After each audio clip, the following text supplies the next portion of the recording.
Hey gang, welcome back to the Executive Chef Catering Facebook page. Chef Ron is on a mission today to dispel a couple of rumors. Basically, I need to fight back against a couple of detractors out there. I think we're gonna make a gluten-free mushroom soup. It's never been attempted before in this kitchen. Why? Because we're not crazy about gluten-free here. One of last week's videos, I think we were making the butternut bisque, and I might have made a little off color crack. We're gonna try to rectify that. Incidentally, Mom, lighten it up with the language next time on the post, will you please? We've got some portobello mushrooms here, we've got some oil, we've got some butter, we've got the usual suspects, but we are going to start with our Mirepoix. After we put in, I don't know, a quarter stick of butter, a little bit of olive oil, and remember, automatic, aromatic.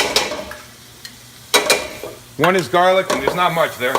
Maybe just a little tea at the table. You just want to bring up sort of a little Italian-y thing, and I'll tell you why in a minute. And some shallot. Now, our Mirepoix normally is what? Onion, carrots, celery. We're replacing the onion with the shallot, a little sweeter, a little more of a subtle nuance, and it's French. Can't go wrong. So we're going to let the shallot and the garlic saute just for a second. Oh, look, it's done. And let's go in with some celery and some carrot. Maybe a touch more butter, and there we go. Now, while our Mirepoix is sauteing, let's talk a little bit about the humble portobello mushroom. I remember when these were somewhat of an exotic, back when dinosaurs roamed the earth and they grew out of the dinosaur poop. Now, very common now, portobellos, when people say, oh, Ron, geez, I've got some cremini mushrooms, baby bella mushrooms, one of those, they're just tiny little versions thereof. What's the problem with the portobello? They basically grow them in poop. Poop, dirt, that kind of thing. And the thing of it is, you can't really soak it in too much water to wash it. Otherwise, because they're 90% water, very porous, they're going to soak in the water. And the whole point of sauteing is to pull out the water. It's counterproductive, folks. So let's just do this. We're going to take the tip of our knife, cut off the part that was in the dirt. Take a wet towel, wipe it all off. Now, several schools of thought. Do I use the stem? Do I not use the stem? Do I use the gills? Do I not use the gills? What are the stem? What is the gills? Check it out. Here's your stem. That'll pop right off. And these are the gills, sort of towards the inside. Now, if I was making something very blonde, a beurre blanc, a mornay sauce, I probably would take the time to take all the little gills out of the portobello. So this would be the classic, I don't know, Jacques Poupon, he probably takes his gills out. From there, you don't have anything that's going to cloud, nothing that's going to cloud your sauce. When you make it, boom, you're basically out. Me, I like the gills, especially when I'm making a mushroom soup or sauce. It adds some color, it adds some nuance, again, all good. So, what did we do? We took ours, we basically lopped off the bottom. We wiped them off really good. We left the stem on. Now the stem is a little more fibrous, but for our purposes, again, here making a soup, it's not going to bother anybody. We sliced ours up, about an eighth, quarter inch apart, boom, and then we put them in the bowl, and now we're going to put them into the soup. So the Mirepoix is all done. Butter.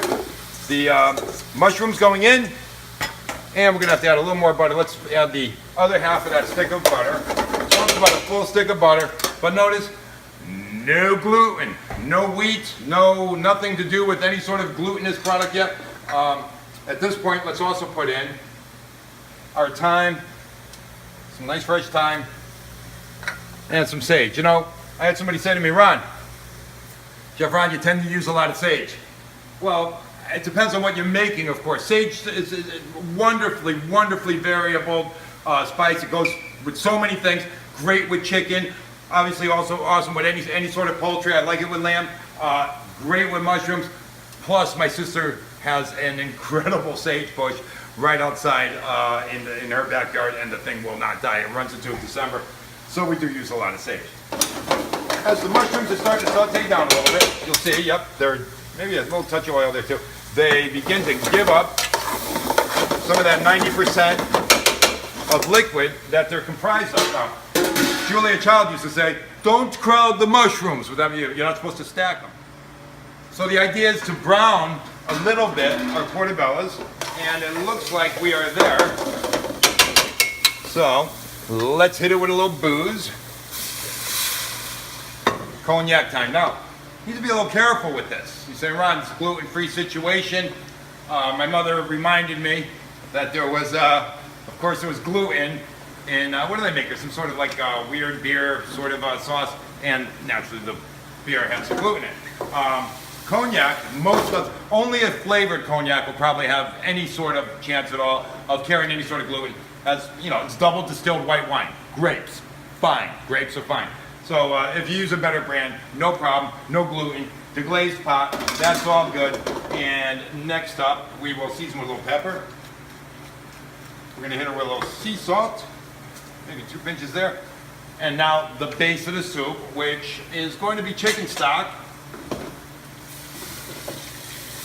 But we're gonna do a little bit of beef stock in our soup also. Now you don't have to, of course, you could just go with some chicken stock. It's real easy to make. Of course, you could buy a collagen broth or something like that. But you know what? Next week we're gonna make chicken stock. It's the easiest thing in the world to make, and it's so important. So, anyways, here's our soup. I'm gonna bring it back up to the boil, and I'm gonna show you how to thicken this sans the gluten. We're gonna do it like the Romans did. You know, long before Carême and Escoffier and Jacques Pepin and Thomas Keller taught us all how to cook, there were the Romans. And the Romans needed to thicken their sauces, their stews, and before they figured out the roux, or you could also go, of course, arrowroot, cornstarch, various complex starches. They knew that if you smashed up some potatoes and added it to whatever you were boiling, it would thicken.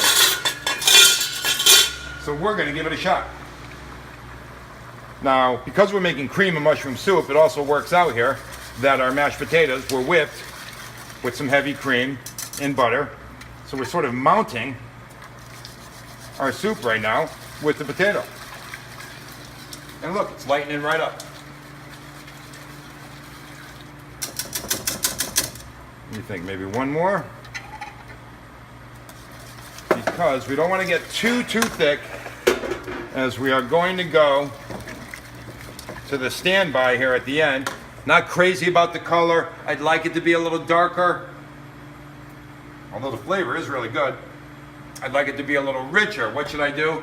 La salsa madre, the mother sauce. A little marinara.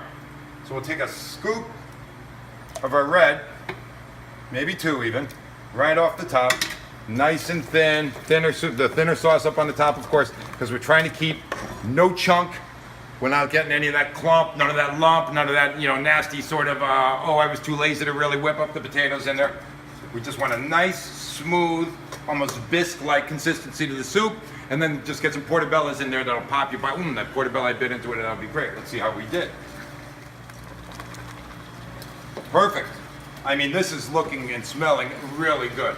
So we'll just add our cream, our mounted beurre at the end, mount it with a little butter, and I mean, outside of, I'm not getting that nutty sort of, essence that we get when we put in a blonde roux, but outside of that, boy, this smells great. Let's see how we did.